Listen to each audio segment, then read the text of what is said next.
climática, ¿qué podemos hacer? Organizado por el Observatorio Social de Fundació La Caixa, con la colaboración de IS Global, Instituto de Salud Global de Barcelona, con la sesión Migraciones Climáticas, todos seremos migrantes climáticos, en la que hablaremos sobre la migración provocada por el cambio climático. Por eso contamos con la presencia de Gonzalo Fanjul, investigador y activista contra la pobreza y director del área de análisis de políticas de IS Global, impulsada por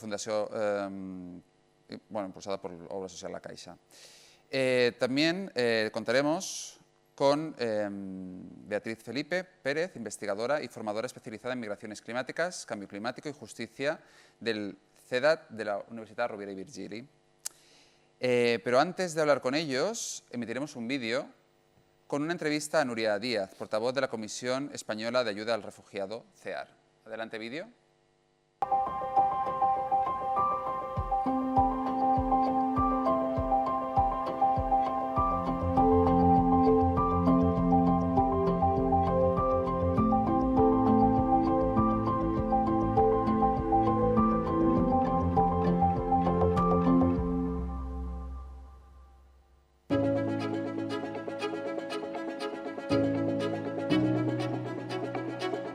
El cambio climático está provocando cada vez más migraciones.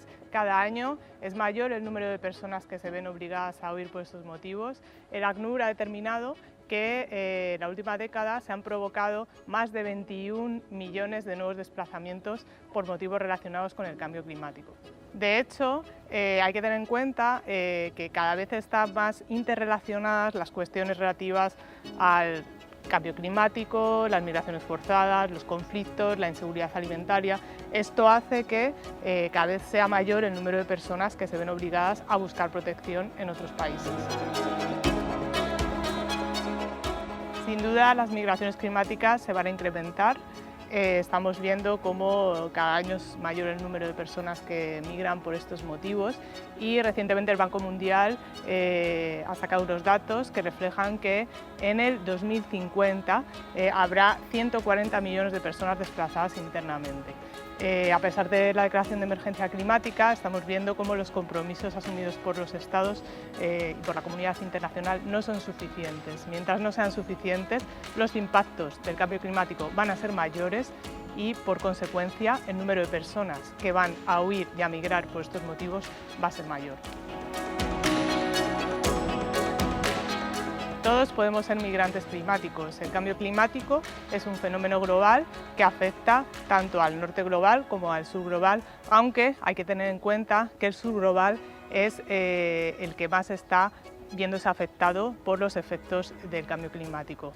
¿Por qué? Porque en la mayoría de los casos los países del sur global están más expuestos a los impactos de este cambio climático, más desprotegidos y tienen menores capacidades de adaptación y de respuesta a los efectos del cambio climático.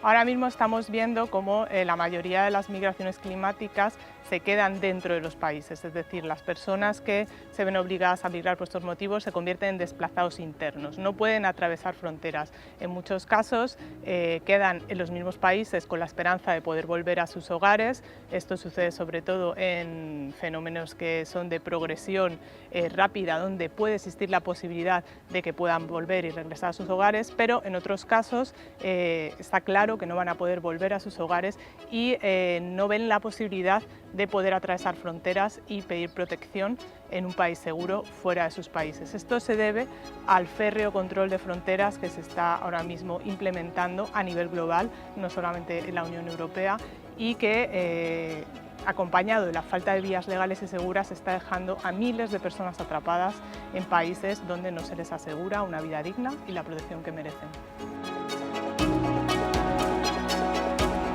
Son diversas las medidas que ahora mismo se deben adoptar por parte de la comunidad internacional y por estados como España. En primer lugar, es urgente frenar el calentamiento global.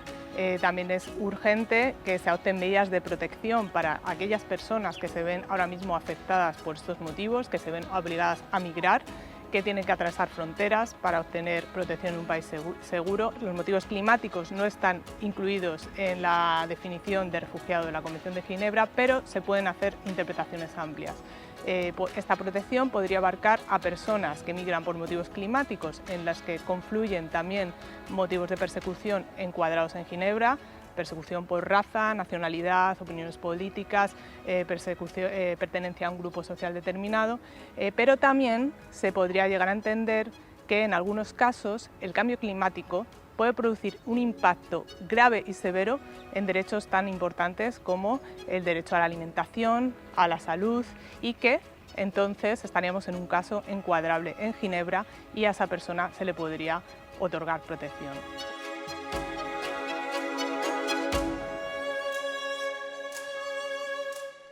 Bueno, antes de pasar a las preguntas, os comentamos que esto es un diálogo, entonces la idea es que los ponentes les planteen unas preguntas y establecen este diálogo, pero también al final plantearemos también el diálogo con el público, así que ir pensando las preguntas y también si los ponentes tienen también alguna curiosidad, también os podrán hacer preguntas a vosotros. Hemos visto en el vídeo que Nuria Díaz del CEAR nos estaba comentando que en la última década ha habido unos 21 millones de personas migrantes por causas relacionadas con el cambio climático. Pero, ¿qué es la migración climática y por qué el cambio climático puede provocar que la población deba migrar? Beatriz. Bueno, antes que nada quisiera agradecerles a todas las personas que están esta tarde hoy aquí compartiendo este ratito con nosotras y nosotros, porque bueno, es una alegría que cada vez se visibilice más el tema de las migraciones climáticas. Muchas gracias también al Observatorio de la Caixa por ofrecer este espacio y por continuar visibilizando esta realidad que hace 10 años no se hubiera hecho una charla o un debate como este, ¿no? Porque aunque existían, pues la opinión pública no estaba tan centrada, o quizás también es que la realidad es que ya no nos puede hacer no verlo, ¿no? Entonces cada vez se visibiliza mucho más, así que muchísimas gracias antes de empezar. En relación a qué son las migraciones climáticas y por qué ocurren, como comentaba Nuria, el tema de las cifras lo podemos ver luego, pero la realidad es que los impactos de la crisis climática nos están afectando ya a todo el planeta y, como ella muy bien comentaba, hay un sur global, unos países empobrecidos, muchas veces por unas relaciones geopolíticas que vienen de largo, ¿no? que hacen y también por la geografía. Pero juntando geografía y estas relaciones desiguales hacen que las capacidades que tiene la población para hacer frente a unos impactos climáticos que cada día son más evidentes, que pueden ser de desarrollo lento, como la elevación del nivel del mar, las sequías, o repentinos, como inundaciones, huracanes, que ocurren en ese momento, afectan a la vida de las personas, ¿no? Cuando hablamos, por ejemplo, de un huracán, un ciclón, incluso los incendios, vemos que rápidamente tenemos que huir, porque muchas veces el no huir significa exponer tu vida, ¿no? Y ponerte en peligro. Esa es una forma de migraciones climáticas, quizás la más visible, pero cuando son los fenómenos de desarrollo lento, como la elevación del nivel del mar, que tú no lo ves de hoy para mañana, que haya 1 metro la costa de regresión porque se ha elevado el nivel del mar, o la sequía, tampoco mañana de repente ves que está todo seco, es algo que va ocurriendo poco a poco. Esto lo que hace es que afecta a todos los medios esenciales para vivir, como puede ser el agua. En muchas comunidades ya están teniendo que modificar sus patrones de movilidad porque no hay agua o porque está más lejos, ¿no? También afectan a la comida, a la ganadería, sobre todo a la agricultura. Entonces estamos viendo cómo en diferentes regiones del planeta también hay personas, comunidades sobre todo, las que se encuentran, las que son dependientes directamente de la agricultura, las que primero se están viendo afectadas y también están emprendiendo acciones, diferentes formas de movilidad para poder sobrevivir en esas circunstancias. Pero no solo son movimientos espontáneos, puntuales y otros más lentos, también hay formas de reubicación de comunidades enteras que hemos visto en casos claros como en Alaska, en Shishmaref, Kivalina, Newtok, pero también en otras realidades totalmente contrarias, como puede ser en los pequeños estados insulares, que quizás son los más llamativos y que todos hemos visto, que por ejemplo en Fiji ya hay muchas comunidades que estaban en la costa que han tenido que reubicarlas completamente hacia el interior, no solo por la elevación del nivel del mar, sino porque también hay tormentas más frecuentes y más intensas que les están afectando. Entonces, ¿qué son las migraciones climáticas? Yo les diría, son todas las formas que puede tomar la movilidad humana inducidas directa o indirectamente por los impactos climáticos, que la mayoría ocurren dentro de los estados, como decía Nuria, pero que también hay traslados internacionales, ¿no?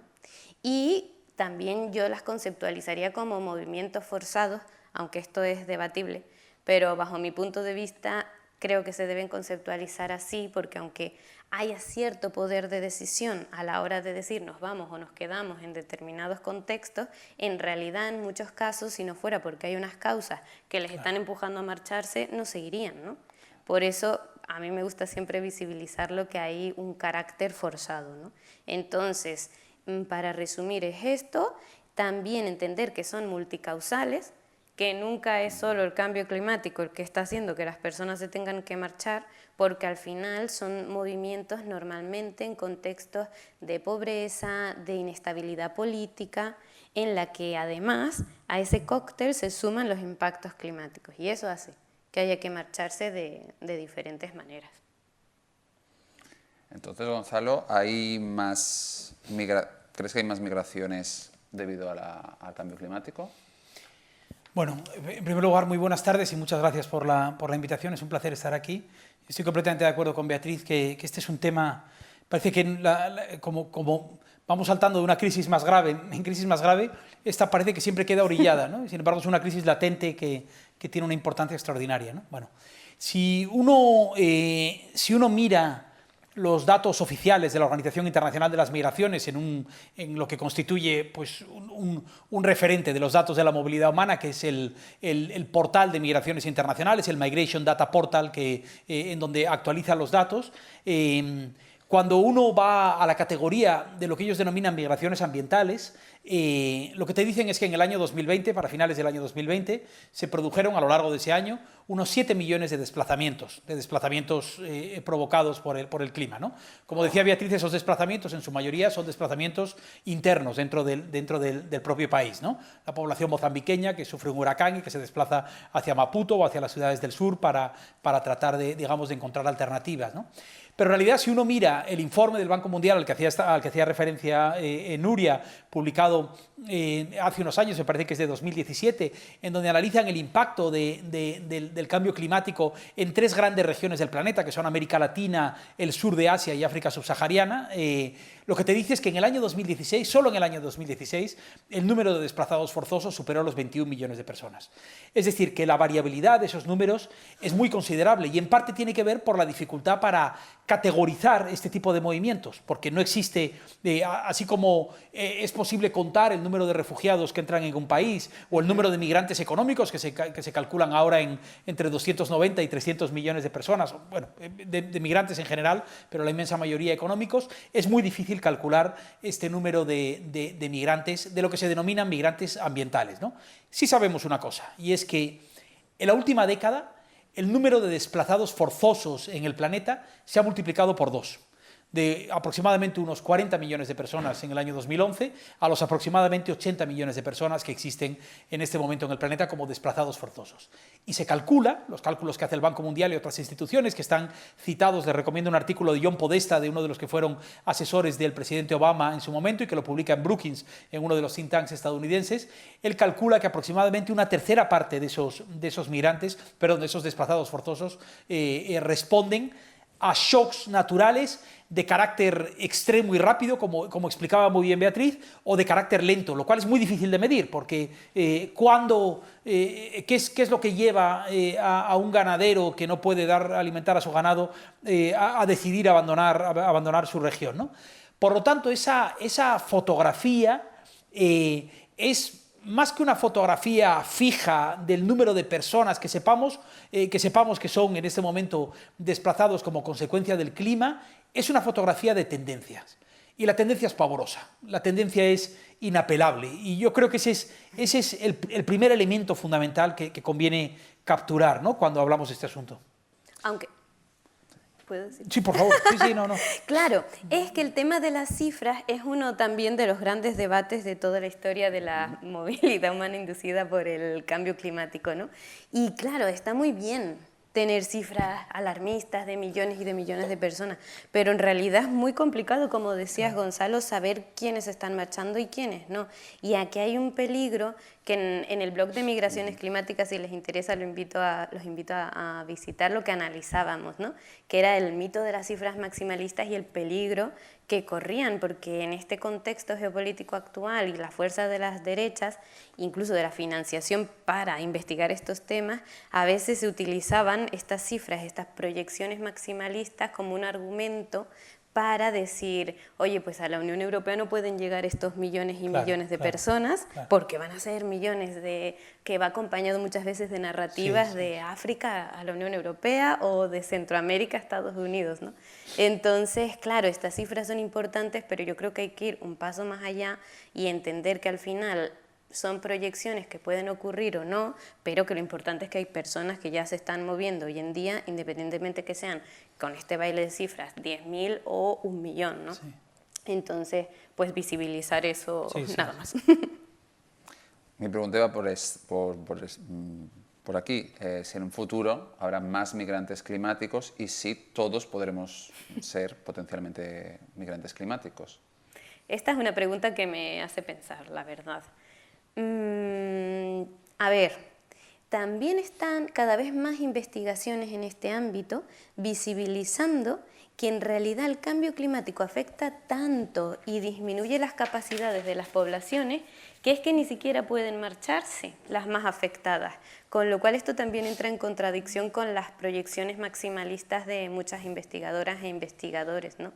Ahí el cambio climático, piensen que deja sin agua, sin alimentos a muchas personas, que afecta a derechos fundamentales como el derecho a la salud, a la educación, sobre todo de las mujeres también, ¿no?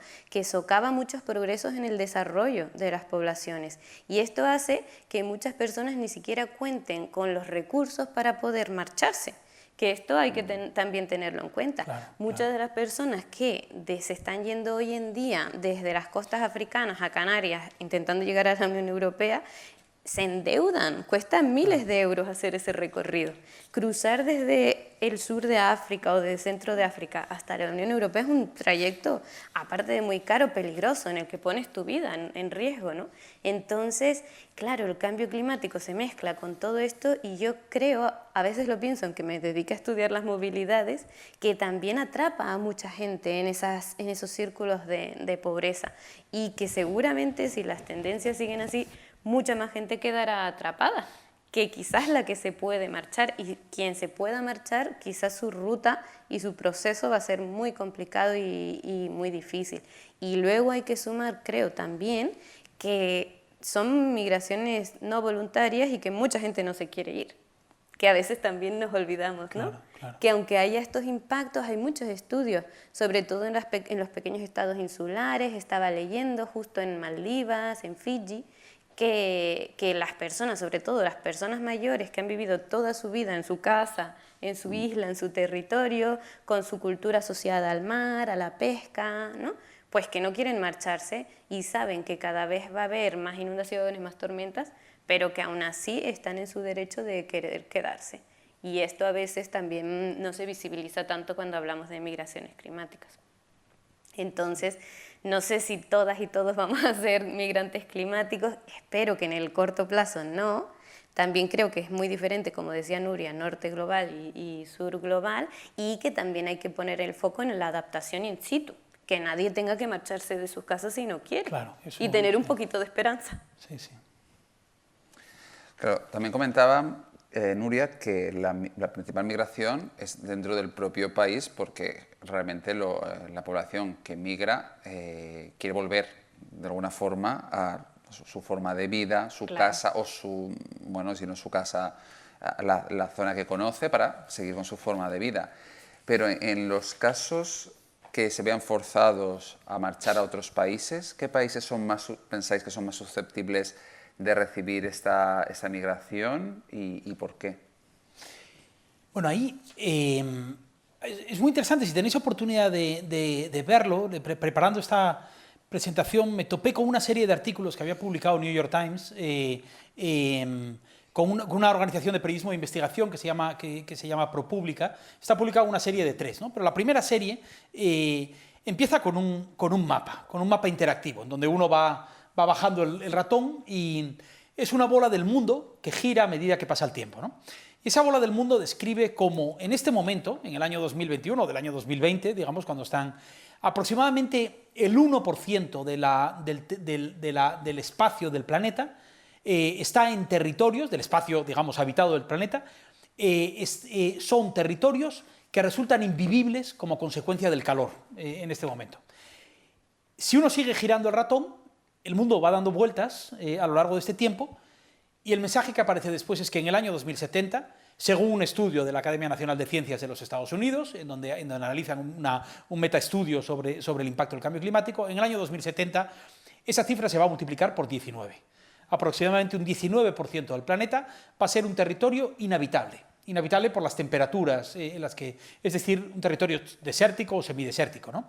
Y en realidad cuando uno mira eso es casi como una franja roja que atenaza el cinturón del planeta, ¿no? El centro del planeta.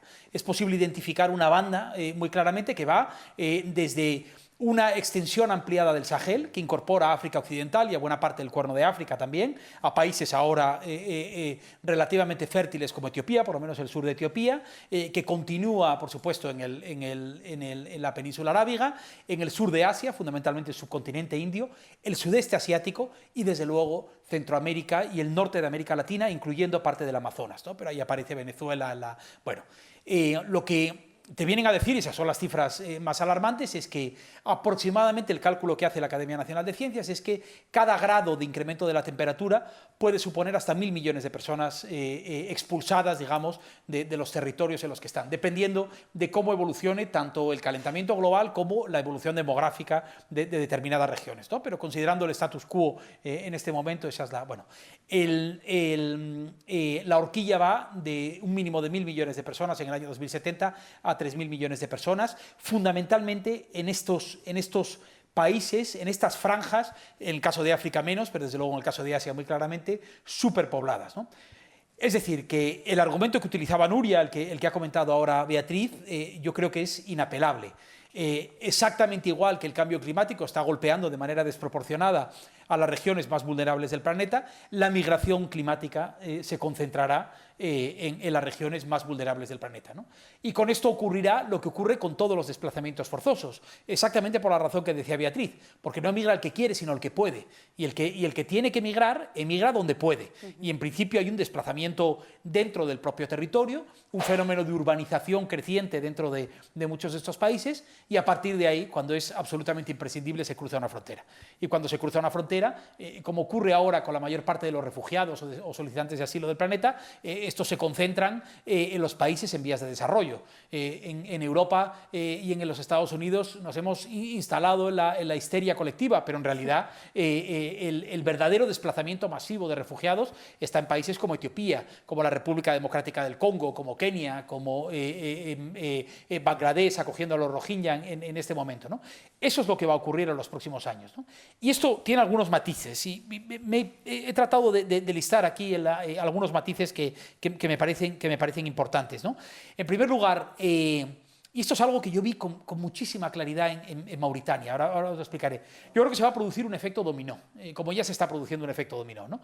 Cuando nosotros hablamos del efecto del desplazamiento climático, desplazamiento ambiental, solemos hablar de la gente que en primer lugar va a tener que desplazarse, pero esa gente a su vez va a tener efecto en otra gente que ahora vive en las ciudades o que se encuentra en una situación relativa de mejor situación y por lo tanto con la capacidad de desplazarse a otros países, ¿no? La inmigración hacia los países del norte es en realidad un privilegio que corresponde a los países que tienen una clase media relativamente amplia, es decir, que pueden invertir en el capital educativo y financiero que les permitiría dar el salto, ¿no? Y exactamente lo que ha dicho Beatriz, en el caso de África, es una élite la que migra, aunque nos parezca que quienes vienen aquí vienen en una situación completamente desesperada, en realidad ya ha habido un proceso de selección previo, ¿no? En Mauritania yo tuve oportunidad haciendo una investigación para UNICEF sobre el efecto del calentamiento global en la seguridad alimentaria del país. Las regiones del Sahel, no sé si alguno ha estado por allí o lo ha leído, existe ese fenómeno que creo que en francés se denomina sodur, ¿no? Que es un periodo de 3 meses de lluvia en un contexto de un año fundamentalmente seco, ¿no? Pero esos 3 meses de lluvia permite que una población ganadera trashumante sostenerse en regiones semidesérticas, ¿no? Del país, ¿no? Bueno, en el año en el que yo estuve, que creo que fue el año 2014, había habido 2 años sin ese periodo de lluvias intermedio y una parte importante de la población sencillamente había tenido que irse de allí. Su ganado había muerto, sus medios de vida habían muerto. Se habían desplazado a Nouadhibou, a Nouakchott, es decir, a las ciudades de la costa. Mauritania es un país pequeño, es un país inmenso, pero poco poblado, digamos, pero aún así se estaba produciendo una concentración inasumible en ciudades que ya de por sí tenían problema para el abastecimiento de agua, ¿no? Bueno, ese efecto dominó lo veremos con muchísima más. Es decir, que aunque pensemos que esta población se va a desplazar sobre todo a regiones cercanas a los lugares donde viven, yo creo que esto se va a incrementar, ¿no? Y otro elemento que me parece importante en este sentido, ¿no? El tercer reportaje de este reportaje del New York Times, y eso tiene mucho que ver con lo que estamos hablando ahora, hablaba de los ganadores del cambio climático. Y hablaba fundamentalmente de Rusia. Hablaba sobre todo de la gran estepa siberiana del este de Rusia, en una zona que era incultivable hasta hace muy poco, y que crecientemente se va incorporando, digamos, Rusia, que era un país importador neto de alimentos hasta hace pocos años, se ha convertido en un exportador neto de cereales. De hecho, ahora las consecuencias del conflicto en el mercado internacional son pavorosas, y se está incorporando eso, es decir, que parte de ese desplazamiento se puede producir a regiones, ya está ocurriendo con China. Con China yo creo que va a ser un ejemplo interesante de un país altamente afectado por el cambio climático, gran exportador de migrantes, posiblemente en los próximos años, y Rusia, un importador neto de migrantes, y perdonen que utilice una terminología de mercado para hablar de personas, pero entiéndame bien que en realidad lo que va a ocurrir es que ese desplazamiento va a ser monumental, ¿no? Y finalmente están los países desarrollados, ¿no? Los números que maneja el propio Banco Mundial, en el caso de los Estados Unidos, por ejemplo, de poblaciones costeras, hablan de una previsión de un desplazamiento de 14 millones de personas en ciudades que, por el incremento, bueno, lo estamos viendo ahora en el sudeste de los Estados Unidos, ¿no? En ciudades como Nueva Orleans, por ejemplo, y otras, en donde los shocks naturales extremos están provocando una transición, no sabemos si un desplazamiento, desde luego una transición hacia un escenario completamente diferente, ¿no? Entonces, esto es un juego complejo, ¿no? de múltiples variables relacionadas entre sí y con un titular por encima de cualquier otro, y es que los más pobres van a sufrir de manera desproporcionada este efecto, ¿no? Yo ahora tenía otra pregunta, lo que pasa es compuesta por 3, porque es bastante compleja la cuestión. Una de las medidas, ¿qué medidas urgentes y eficaces deberían de tomar los países tanto para regular la propia migración, entendiendo que bueno, si es población autóctona, a lo mejor la legislación aquí sería mucho más sencilla, porque no habría necesidad de esta legislación? ¿Cómo van a legislar estos países para acoger refugiados por razones climáticas? Y si ya existe algún país que tenga esta regulación, si conocéis de alguna legislación ya sobre regulación de migración climática. Pues es una triple cuestión, son 3 preguntas. Sí, pero... Es la tesis doctoral de Beatriz, básicamente, esto explicada en una pregunta. Sí, son 3 y aparte bien complejas. Sí. Pues, a ver, vamos a hacerlas por partes, ¿no? En primer lugar, ¿qué se podría hacer a nivel jurídico, ¿no? en este sentido? Justamente como decía Gonzalo, esa es básicamente la investigación que hacía en mi tesis en la Rovira y Virgili, y lo que hicimos fue, a ver, cuando yo empezaba a hacer la tesis, la mayoría de las investigaciones, que fue como en 2013 o así, la mayoría de las investigaciones hasta ese momento en el ámbito jurídico hablaban todas de un vacío legal, del legal gap, siempre, ¿no? Y hablaban pues que el derecho internacional de las personas refugiadas, de las migraciones, el poco que haya, pues que no estaba preparado para estos movimientos de población y que no se podía hacer nada básicamente. Por eso acababan con la conclusión del legal gap. Después, poco a poco, gracias creo, pues no sé, a la voluntad de cambio de las personas y al entender que era una realidad que debe ser abordada por el derecho internacional y el derecho nacional también y regional, se empezó a progresar un poquito en este legal gap y se empezaron a ver que no es imposible encontrar soluciones porque para eso está el derecho, ¿no? Para proteger a las personas, que a veces se nos olvida. Y aunque el derecho siempre va detrás de algo que ya ha ocurrido, la mayoría de las veces, en este caso lo estamos viendo. Iba a decir que no, pero lo estamos viendo, porque las migraciones climáticas ya están ocurriendo y estas personas hoy en día no hay un instrumento que reconozca estas realidades de manera explícita y que les proteja, ¿no? Sin embargo, lo que veíamos en mi tesis, tras analizar todo el marco del refugio, del asilo, protección internacional, migraciones con la Convención de los Migrantes Trabajadores, bueno, veíamos que al final no era imposible, realmente analizando qué significa cada palabra dentro de estos marcos normativos, ¿no?, que se adaptaran de alguna manera a las realidades de las migraciones climáticas, que al final, en resumen, lo que hacía falta era una voluntad política que, bajo mi punto de vista, tenía que surgir de una población movilizada y consciente de estas realidades para que estos marcos jurídicos acabaran aplicándose, ¿no? Y veíamos que era complicado y que no solamente podíamos utilizar los marcos jurídicos existentes, sino que sería ideal la idea de adoptar un tratado internacional, ya sea independiente o como protocolo la Convención de Ginebra sobre el Estatuto de los Refugiados o incluso la Convención Marco del Cambio Climático, ¿no? Y que todo esto además se debía sumar a iniciativas políticas específicas de cada Estado y a nivel regional, que en la Unión Europea hay 2 directivas que podrían aplicarse. En realidad hay un montón de instrumentos específicos que podrían aplicarse sin necesidad de cambiarse, sino, como decía Nuria, interpretándose de manera más amplia para dar cabida a estas situaciones. Y también lo que concluía era que un solo instrumento no iba a servir para proteger a todo el mundo, porque al final las realidades son súper complejas. Y quizás la más llamativa y la idea que tenemos muchas veces cuando hablamos de migraciones climáticas es la del refugio y la Convención de Ginebra. Esta es muy debatible, por supuesto, y yo no digo que no, pero no va a servir, si algún día se puede utilizar en estos casos, no va a servir para todas las personas migrantes climáticas, igual que hoy en día no sirve para todas las personas refugiadas en general. Entonces creo que es importante no seguir poniendo el foco solamente en Ginebra y en los refugiados climáticos, sino ver que hay otras tantas posibilidades, ¿no? Que aparte de esto es necesario, bajo mi punto de vista, adaptar también todo el sistema de extranjería de la Unión Europea para entender que al final la mayoría de estas movilizaciones no son voluntarias, que son movimientos forzados y que hacen falta vías legales, dignas y seguras para las personas que no pueden seguir viviendo en sus hogares, ¿no? Entonces yo hablaba de un puzzle de protección, entre comillas, así, coloquialmente, ¿no? En el que se complementaban instrumentos ya existentes adoptados en el derecho internacional, interpretados de manera amplia, nuevas posibilidades, incluso la idea de un tratado, aunque eso es súper utópico, ya lo sé, pero quizás con eso también. Acuerdos regionales, como hay algunos acuerdos de trabajo entre las pequeñas estados insulares como Kiribati, Tuvalu y Nueva Zelanda, que cada año aceptan cuotas de personas migrantes formadas y que el Estado ha invertido mucho en ellos, ¿no? Pues que esto no sea solamente para personas formadas y que les sirve a Australia y Nueva Zelanda, sino para personas afectadas que se quieren marchar, ¿no? Claro. En la Unión Europea se debatió la idea de un visado climático el año pasado en el Parlamento, no salió.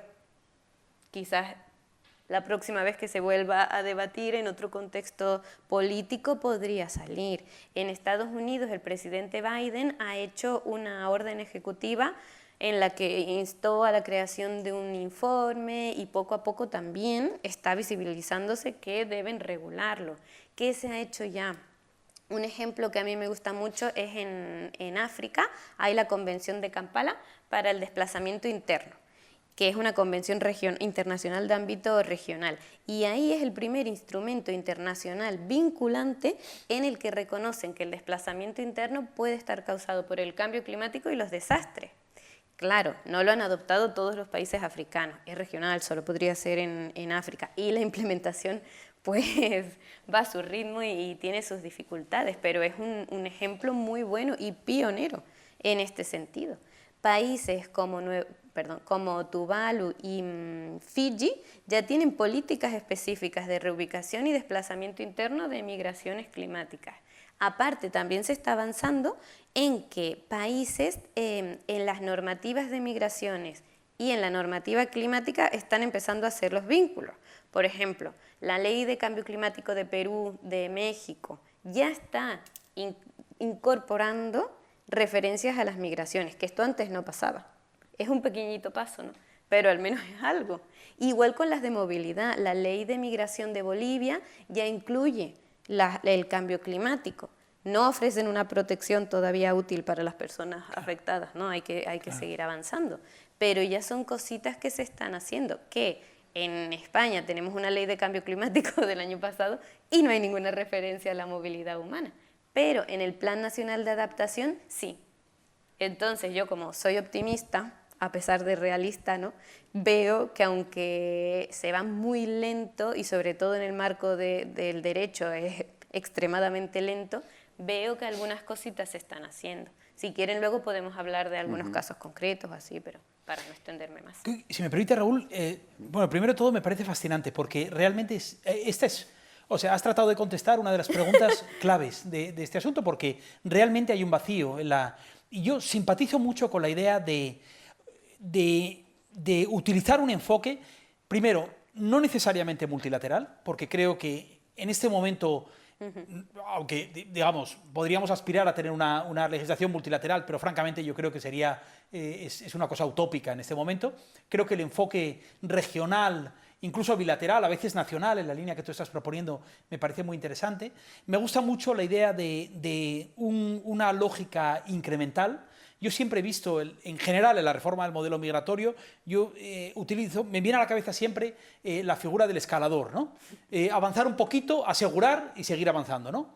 Pero en realidad el ir asegurando constituye una pieza clave, porque el problema que tenemos en el ámbito del desplazamiento forzoso internacional es que abrir el melón del refugio climático, claro, en un momento en el que está en juego el refugio, es decir, el derecho de asilo tradicional, en donde estados como el español están incumpliendo la ley de manera repetida en la frontera, con devoluciones en caliente, con detenciones arbitrarias, con identificaciones falsas de niños como adultos, y España no es una excepción en absoluto. Europa está absolutamente obsesionada con el control fronterizo. Los estados obsesionados por esta idea están cruzando todo tipo de líneas rojas y mi miedo es que abrir ese melón en este momento lo que puede hacer es que más bien demos un paso atrás más que dar dos pasos adelante, que es lo que nos gustaría, ¿no?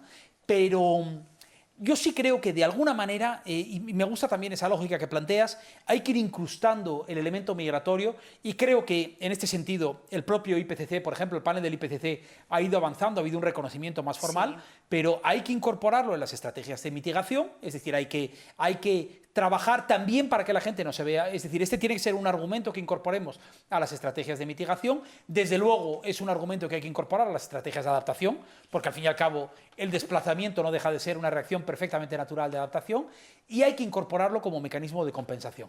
Y ahí es donde yo creo que el reconocimiento de los daños infligidos por responsabilidad propia, es decir, que el argumento de que el cambio climático es un problema generado sobre todo en quienes no lo van a padecer tampoco en este ámbito de una manera tan directa y tan inmediata, aunque al final todos lo vamos a padecer, yo creo que ahí hay un argumento ético y de justicia compensativo que yo creo que tiene un valor enorme, ¿no? Pero este es un campo de innovación absoluto y por eso me parece tan importante el trabajo que hacéis, Beatriz. Creo que es un ámbito de creatividad también legal, sí, absoluta, ¿no?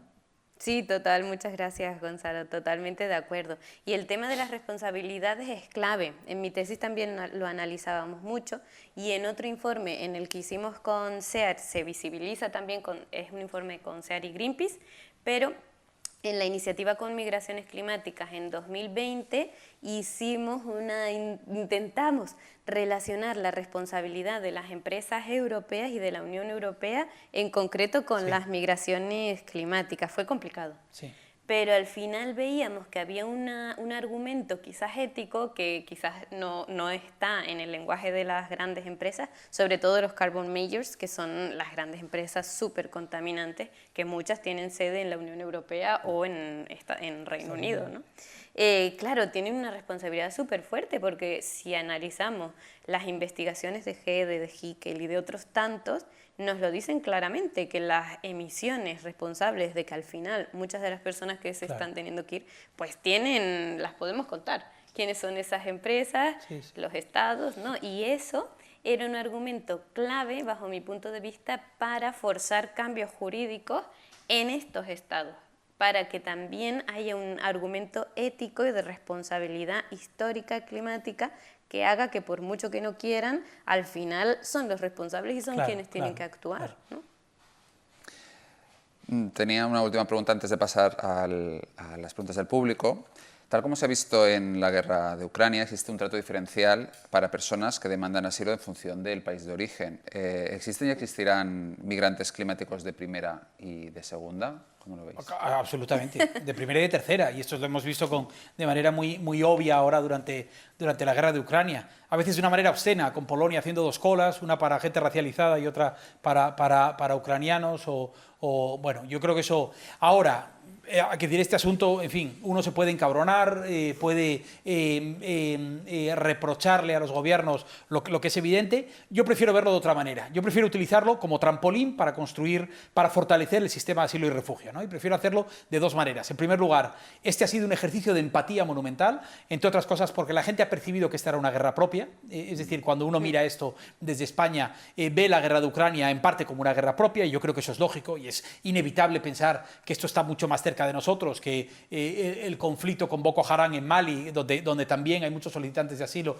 a los que se está dando de lado, o la guerra en Siria o la guerra en Afganistán, y por lo tanto hay que pedirle a la gente que extienda ese ejercicio de empatía a quienes vienen de conflictos iguales o peores que los de Ucrania. En segundo lugar, hay que recordarle a los estados la austeridad de este doble rasero, ¿no? Es decir, en España hay 125.000 solicitudes de asilo que están y el otro día Pedro Sánchez, en una entrevista en Radio Televisión Española, en 2 minutos arregló un problema que en 2 minutos y 14 palabras regularizó a 12.000 inmigrantes en situación irregular de Ucrania y anunció la concesión del visado en 24 horas. En 24 horas, un visado de protección que además permite a los refugiados una flexibilidad que no se concede a otros, como por ejemplo una libertad para moverse por el conjunto de la Unión Europea, para acceder a ayudas, bueno, en mi opinión, no hay que reprocharle al gobierno que haga eso con los ucranianos, que es lo correcto en este momento, que es estar en el lado correcto de la historia, es lo que tenemos que hacer. La cuestión es que hay que extenderlo a todos los demás, a todos los que legítimamente reclaman asilo y protección, porque no hay que olvidar que yo soy muy partidario de un sistema mucho más abierto y flexible de migración, pero al final entiendo que esto es parte de un debate político. Total. La protección internacional no es parte de un debate político. La protección internacional es como no pasar de 120 en una autopista, o como no asesinar al vecino de al lado o robarle la cartera. Es una ley, es una norma que los estados están obligados a cumplir. Y cuando no lo hacen, lo que están haciendo es incumpliendo las leyes internacionales, deslegitimando el sistema y minando la credibilidad del sistema. Es muy difícil pedir, ir cacareando la importancia de un sistema de reglas multilaterales y acusar a Rusia cuando las incumple, si nosotros, en el momento que nos toca, como una crisis como la de Siria, estamos, digo una cosa cuando son los sudaneses los que se desplazan a República Centroafricana y digo otra muy diferente cuando son los sirios cuando vienen aquí, ¿no? Esa es mi opinión sobre el asunto. Sí, nada que añadir, totalmente de acuerdo. Muy bien. ¿Preguntas del público? A ver, ¿quién tiene una cuestión? ¿Quién rompe hielo? ¿Por aquí? Sí, Cristina. Hola, buenas tardes. Estabais hablando de migrantes climáticos.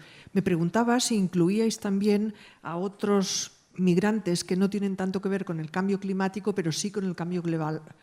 Y pienso por ejemplo, en la sobrepesca y la pérdida de recursos que está habiendo en el oeste de África por la explotación de la flota pesquera, básicamente española, ¿no? No sé si son muchos o pocos, o ya están incluidos, no lo sé. Me gustaría que me contarais algo si sabéis. Dale tú si quieres. ¿Sí? Muchas gracias por la pregunta. Ese es otro de los grandes temas en este tema tan amplio y complejo, ¿no? Y es diferenciar cuando una persona se está marchando por el cambio climático, por otras formas de degradación ambiental o al final porque una empresa está sobreexplotando la pesca, que al final es su alimentación y también está expulsando a estas poblaciones, ¿no? A veces estas diferencias son muy construidas y no tanto reales, ¿no? Incluso una misma persona puede ser muchas cosas en este marco. Yo, a nivel de estudio académico, quizás no tan real, y muchas organizaciones también lo ven así, entienden que existen los movimientos ambientales, desplazamiento, migración, incluso refugio ambiental, que incluye estas causas, ¿no? Que al final es cualquier forma de movimiento inducido por otras formas de degradación ambiental, puede ser por la explotación pesquera, pero también puede ser por la construcción de un proyecto de desarrollo que expulsa a las poblaciones, son las defensoras ambientales que están expulsando porque no se haga una represa, son movimientos mucho más amplios, incluso se incluyen ahí por accidentes industriales, como el caso de Chernóbil o Fukushima o otros tantos. Entonces, yo, ¿por qué me centro en el cambio climático? Porque en estos casos como el de las pescas, y desde un análisis jurídico, ¿no? Ahí hay una responsabilidad muy clara, que es esa empresa que lo está causando, y hay un Estado que hay detrás que está causando el desplazamiento de esas personas, o cuando se construye una represa, hay una empresa que está haciendo eso, hay unos bancos que están invirtiendo y un sistema que está haciendo eso. Pero cuando es el cambio climático no está tan clara esa responsabilidad, son muchos estados, son muchas empresas y es muy difícil saber que tú te estás moviendo porque esta empresa es la más contaminante, ¿no? Y por eso yo me centraba ahí porque buscaba una serie de mecanismos de responsabilidad diferentes para estos casos en los que no es fácil identificar quién tiene que reparar el daño. Es complicado, ¿no? Pero me centro siempre en eso porque es una realidad un poco diferente a cuando se tienen que marchar, como por ejemplo en las costas de Senegal, aunque están muy relacionadas, ¿no? Porque muchas personas que también están yendo a Canarias ahora, por ejemplo, se están yendo por la explotación de la pesca, pero es que la segunda opción quizás era la agricultura, y el cambio climático está afectando a la agricultura en estas zonas de África, con lo cual la realidad es mucho más compleja y hace falta mucho más análisis al respecto. Por aquí. Gracias.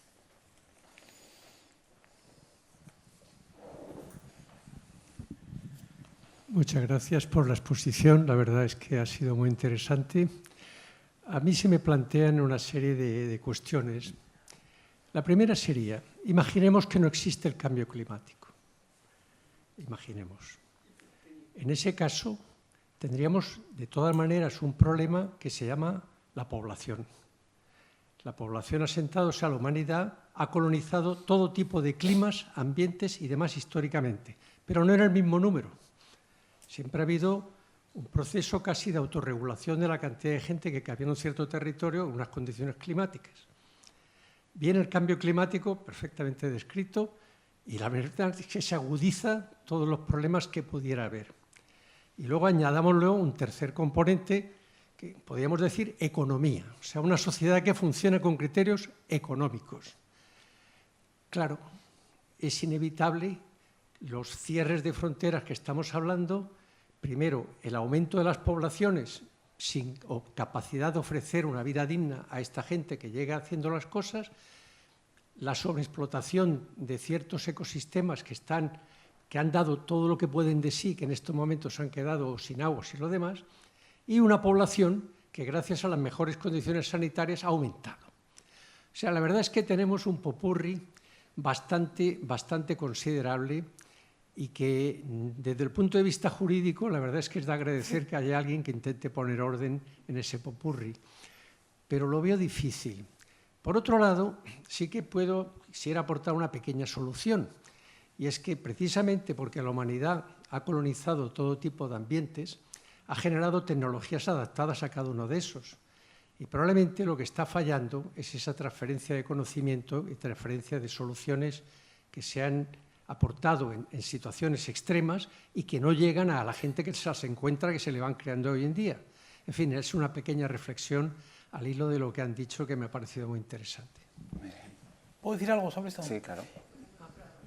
me parece una reflexión interesantísima. Usted ha descrito un círculo vicioso de población, deterioro de los recursos y desigualdad económica, por tratar ese... Bueno, y creo que tiene usted toda la razón del mundo. Creo que caminamos, es decir, ese es el... De hecho, un amigo demógrafo habla de la demografía como una ciencia exacta, ¿no? Dice, y no sé si tanto por la exactitud como por la capacidad de definir proyecciones a largo plazo. Esto es como un transatlántico que es francamente complicado de mover, ¿no? Y lo que nos dice la proyección demográfica más fiable es que hasta el año 2100 seguiremos creciendo, a partir de ahí puede la población mundial decrecer, pero que llegaremos con facilidad a los 10.000 millones de personas en el planeta, ¿no? Bueno, yo lo que le propongo es tratar de romper ese círculo vicioso por tres vías. El crecimiento de la población, tiene usted razón, que viene estimulado por la mejora de las condiciones sanitarias, ¿no? En el Instituto de Salud Global de Barcelona, donde nosotros trabajamos, analizamos cómo, por ejemplo, entre los años 90 y el año 2020, la tasa de mortalidad infantil o la tasa de mortalidad materna se ha desplomado por completo. Y la pandemia cambia un poco eso, pero realmente la tendencia es muy positiva, ¿no? Pero en realidad el principal freno al incremento de la población es el desarrollo mismo. Es decir, el hecho de que las familias tengan la posibilidad de acceder a recursos sin necesidad de tener muchos hijos que garanticen, digamos, que actúen como un fenómeno de seguridad social natural, ¿no? Por lo tanto, el desarrollo, la mejor redistribución de la riqueza supone una manera de reducir esa población, ¿no? En segundo lugar, para el caso del cambio climático, hemos hablado de medidas de mitigación y de adaptación, de una agenda que está sobre la mesa, que la comunidad internacional, en fin, la práctica totalidad de la comunidad científica está de acuerdo, de lo que tendríamos que hacer en un periodo de corto, de medio y de largo plazo para prevenir las peores consecuencias de un calentamiento global que ya se está produciendo, ¿no? Pero a mí me interesa el tercer factor que usted decía, el de la economía, porque en realidad el modelo migratorio que tenemos sobre la mesa es muy poco razonable desde el punto de vista económico. Cuando yo hablo de la economía de las migraciones, siempre digo que nuestro sistema es inmoral por muchas razones, pero es esencialmente idiota. Es un disparo en el pie. Es un sistema en donde nuestros países, las economías más desarrolladas, envejecen a marchas forzadas. Las economías más desarrolladas ahora tienen una pirámide de población relativamente cuadrada, con una cabeza un poco más ancha, pero caminamos muy rápidamente hacia un modelo de población de pirámide invertida, ¿no? En donde cada vez menos trabajadores se tienen que hacer responsables de cada vez más personas pensionistas, que nos jubilaremos cuando el baby boom, la generación del baby boom, nos jubilemos, la situación será... Y sin embargo, la política migratoria está absolutamente obsesionada con la detención de los flujos migratorios y no con el gobierno de los flujos migratorios, ¿no? Una de las cosas que podríamos hacer para transformar ese círculo vicioso en un círculo virtuoso es garantizar sistemas de movilidad humana infinitamente más inteligentes de los que ahora tenemos, en donde seamos capaces de vincular el talento en origen y la mano de obra en origen con las necesidades de las economías de destino. Y esto no es algo que va a ocurrir en el año 2050, cuando yo me esté muriendo, sino que esto va a ocurrir ahora, el próximo año, cuando la Asociación Española de Constructores está diciendo que necesitan 700.000 trabajadores para poner en marcha los proyectos Next Generation de la Unión Europea. Y si uno mira hoy el 5 días, una noticia del 5 días, te das cuenta de que este es un problema en la mayor parte de los sectores, en la hostelería, en la construcción, en sectores de alta cualificación como sectores sociosanitarios o programación u otros. Es un problemón en los Estados Unidos, donde a todo esto se junta ese efecto de eso que llaman ahora la gran renuncia, la gran dimisión, ¿no? Hay un problema de escasez de mano de obra, pero al mismo tiempo nos negamos a admitir a los trabajadores y las trabajadoras que podrían hacer eso. Trabajadores y trabajadoras que se convertirían en verdaderos motores de reducción de la pobreza en los países de origen gracias a la inmigración. No hay mecanismo para salir de la pobreza más rápido y más eficaz que la posibilidad de desplazarse de un punto A más pobre a un punto B más rico. Las remesas, el dinero que envían los migrantes a sus países de origen, multiplican por 3 cada año todos los flujos de la ayuda oficial al desarrollo, de la cooperación internacional, ¿no?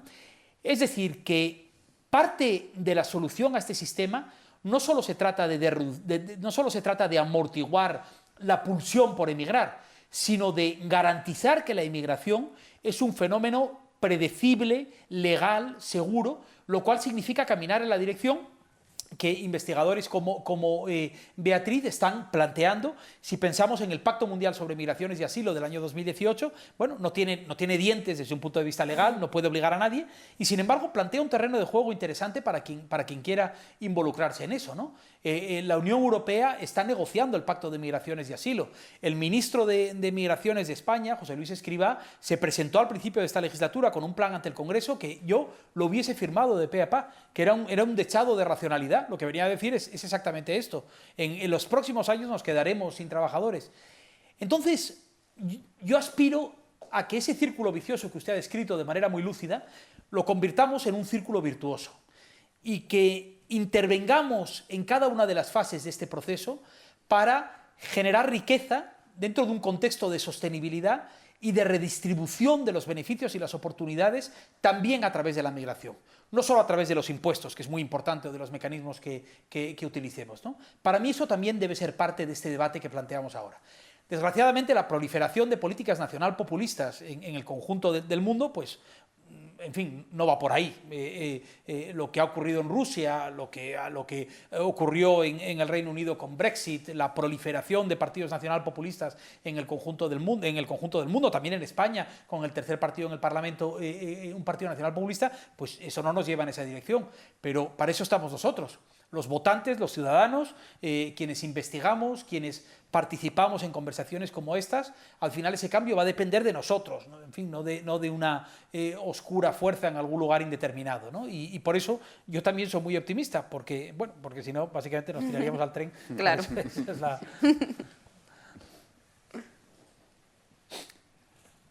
Alguna qüestió més? Alguna pregunta més? Per aquí? M'había guardado una pregunta por si acaso nadie rompía el hielo o no surgía. ¿Cómo afecta también el cambio climático en la migración de las mujeres o de otras comunidades vulnerables? Gracias. Esa es otra pregunta también muy importante y que también analizamos desde la iniciativa de migraciones climáticas. Hicimos todo un informe al respecto, que si les interesa en la página web lo pueden consultar, ahí están en migracionesclimáticas.org. Ese, la verdad, ha sido una de las investigaciones que más me han gustado y que más me ha costado hacer, porque era muy duro realmente estar leyendo las historias de vida de las mujeres migrantes y de las mujeres afectadas por la crisis climática. Era bastante dramático, la verdad. Al final, las opresiones y las limitaciones que existen en este mundo, que sigue siendo un mundo patriarcal, hace que las mujeres en general, pero sobre todo aquellas en poblaciones empobrecidas o en aquellas en las que interaccionan otros factores de limitantes como pueden ser la raza y una vez más la pobreza, hacen que sus capacidades para hacer frente a los impactos de la crisis climática estén muy limitados, ¿no? Desde el momento en el que, como les decía al principio, pues afecta al agua, a la alimentación, al final los roles femeninos de cuidados siguen estando en la mayoría de poblaciones, aunque están cambiando por supuesto y esto también se están dando pasos adelante, pero siguen existiendo en la mayoría de las sociedades.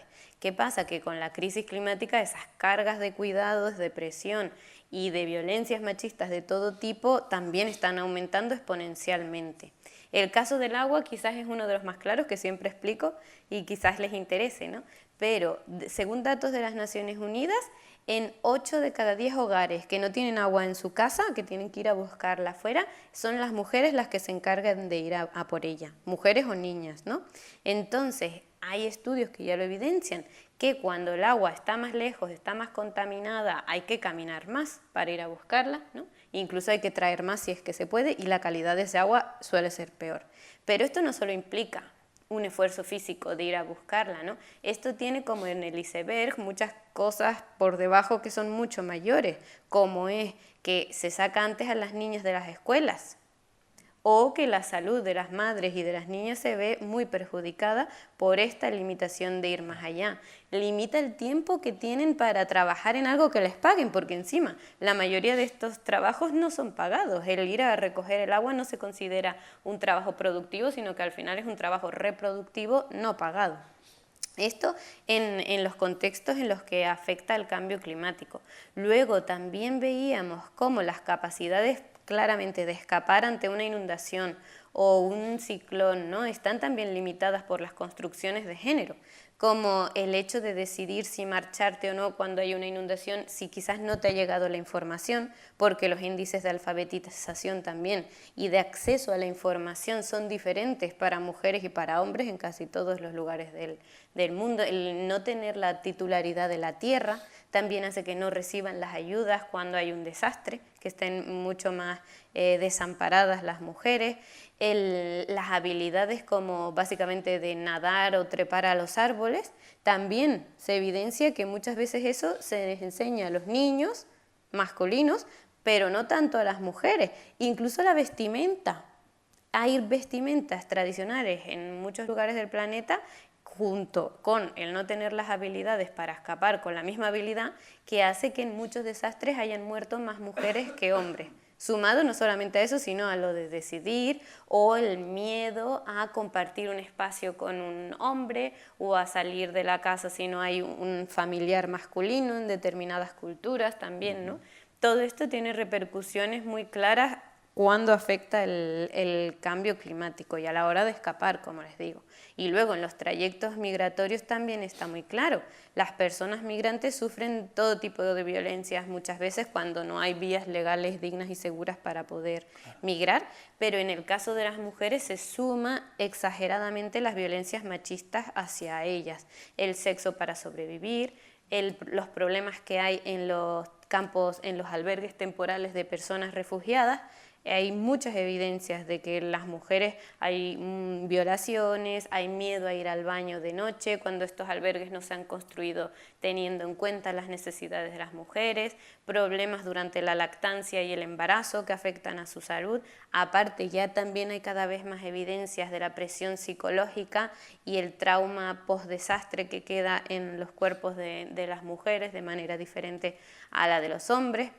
Y ya en destino pues también es muy diferente los tipos de trabajo y las formas de discriminación que sufren las mujeres en el tipo de trabajos que pueden conseguir allá donde llegan.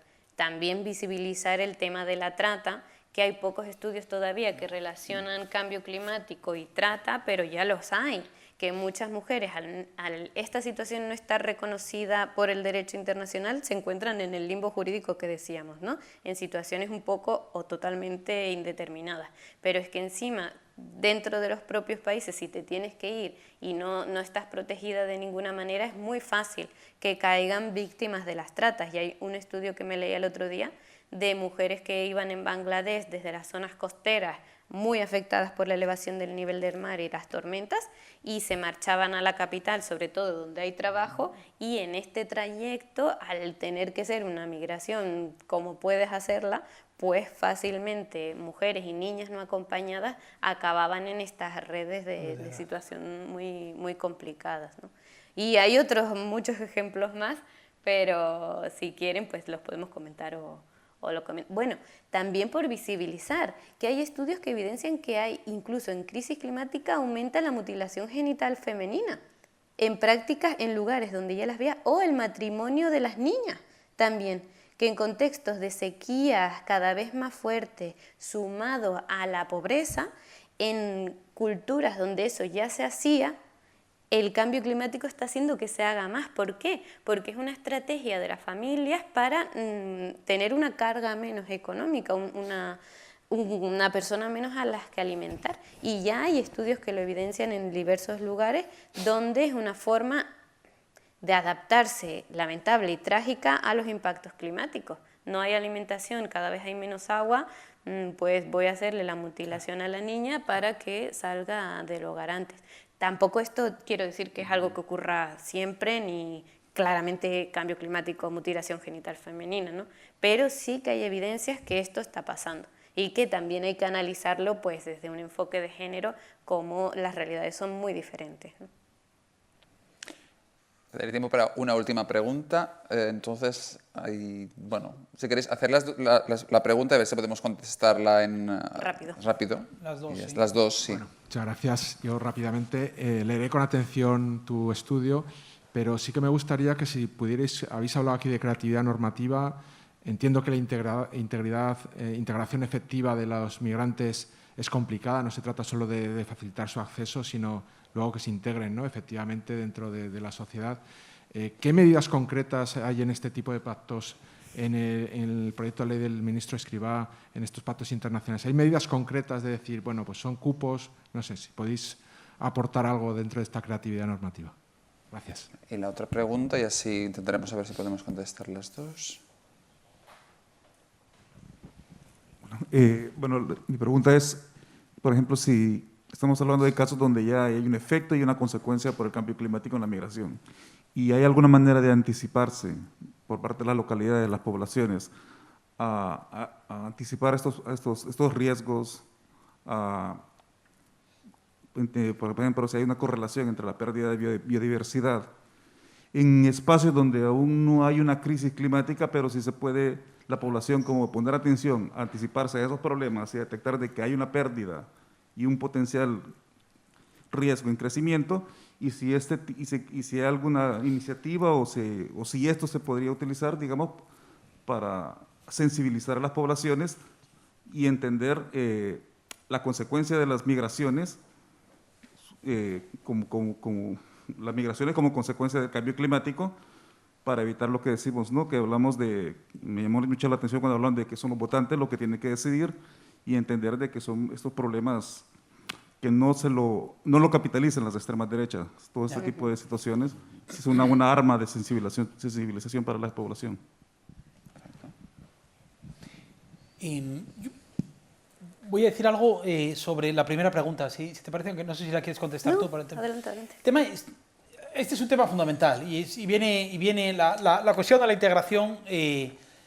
Son las dos caras de la moneda en el fenómeno migratorio. No estamos hablando aquí solo de migraciones climáticas, sino de cualquier otro ámbito, ¿no? Que paradójicamente, y aunque están inevitablemente unidas, yo lo separo porque creo que la migración, el fenómeno migratorio, por lo menos esa es la conclusión a la que yo he llegado, no es un fenómeno que tú elijas.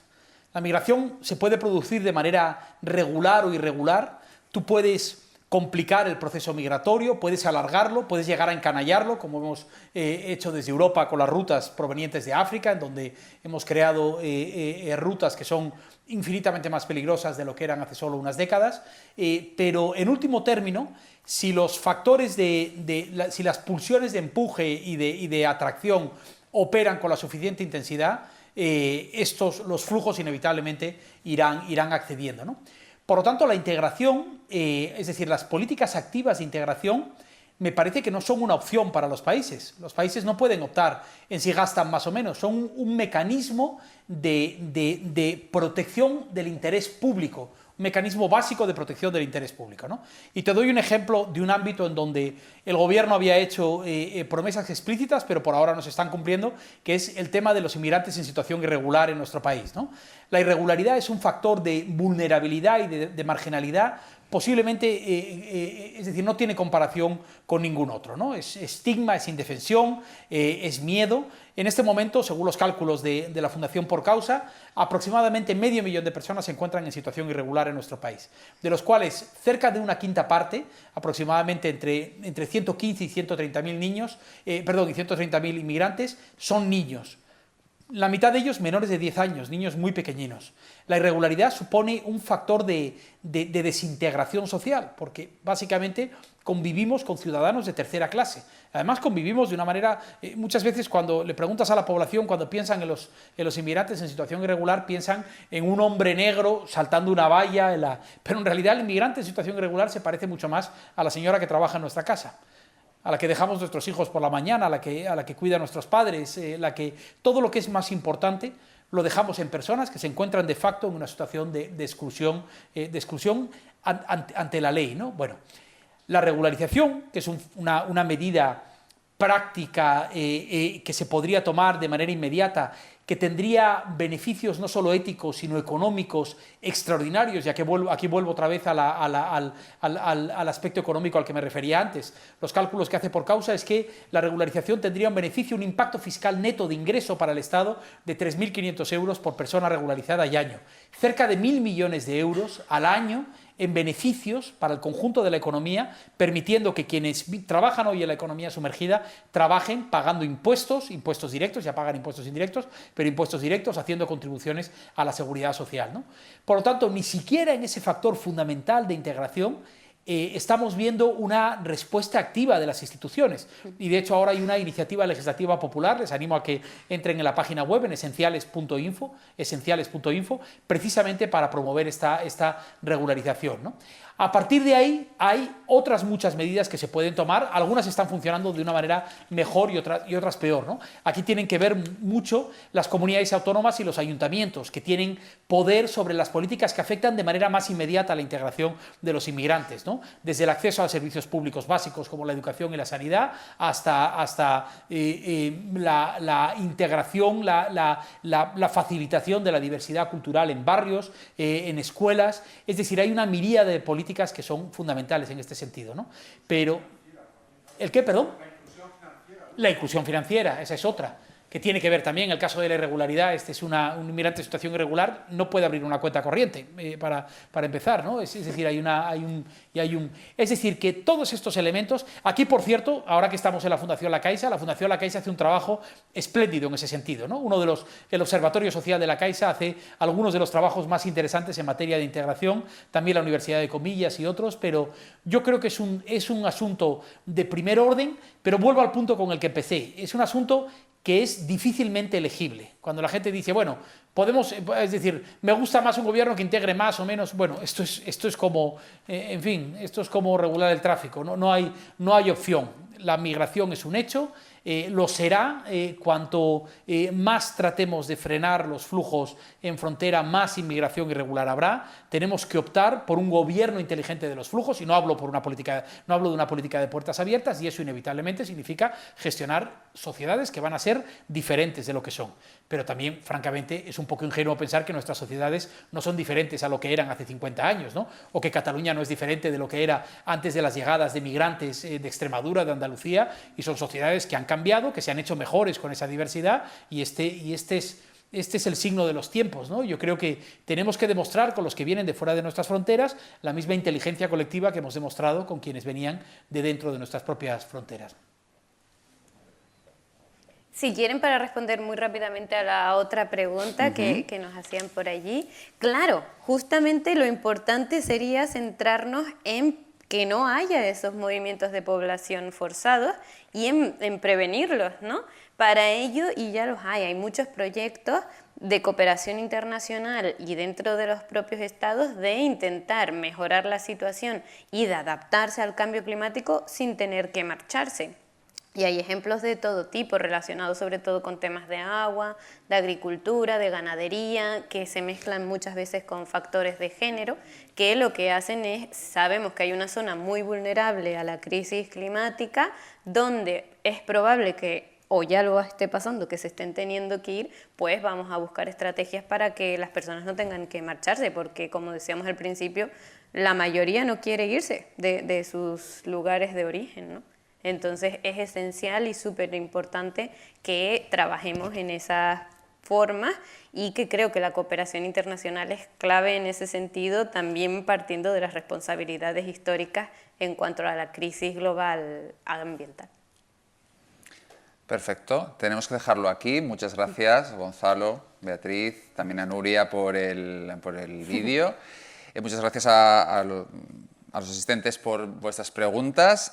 Os esperamos en el próximo diálogo, la próxima semana, el 5 de abril, a la misma hora, a las 6, aquí a CaixaForum Macaya, para hablar de inundaciones, incendios y emergencia climática. Hasta pronto. Gracias.